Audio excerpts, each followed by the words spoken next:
যেমন করে দুয়ারে রেশন, যেমন করে পাড়ায় সমাধান মমতা ব্যানার্জি করেছেন, আপনাদের প্রিয় মুখ্যমন্ত্রীকে আবার চতুর্থবার মুখ্যমন্ত্রী করুন।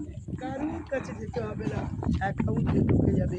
আর যদি ভাবেন না একবার পদ্মফুলকে দেখি, তাহলে 100 দিনের কাজের টাকাটা যেভাবে বন্ধ করে দিয়েছে, কাঁচা বাড়ি পাকা হওয়ার টাকাটা যেভাবে মোদি বন্ধ করে দিয়েছে, জলের অপর নাম জীবন, সেই জলের টাকাটা আমরা পাইপলাইন দিয়ে জল দেওয়ার কথা যেভাবে আটকে দিয়েছে, তাই এই 106টা প্রকল্প আগামী দিন বন্ধ হয়ে যাবে। কারণ ডবল ইঞ্জিন সরকার যেসব রাজ্যে আছে তারা বাংলা বিদ্বেষী। আপনারা জানেন, অন্য রাজ্যে গেলে মারছে বাংলা কথা বললে, অন্য রাষ্ট্রে গেলে সেখানে খুন করে দেওয়া হচ্ছে। এই ধরনের ঘটনা আমার 8 নম্বর ঘটেছে। আপনাদের সমস্ত প্রকল্প বন্ধ করে দেবে বিজেপি।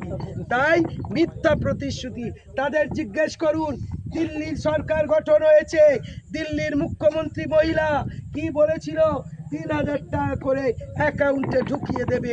মমতা ব্যানার্জিকে অনুকরণ করেছিল, আজও ঢোকাতে পেরেছে। মিথ্যে, এরা প্রবঞ্চক, মিথ্যাবাদী।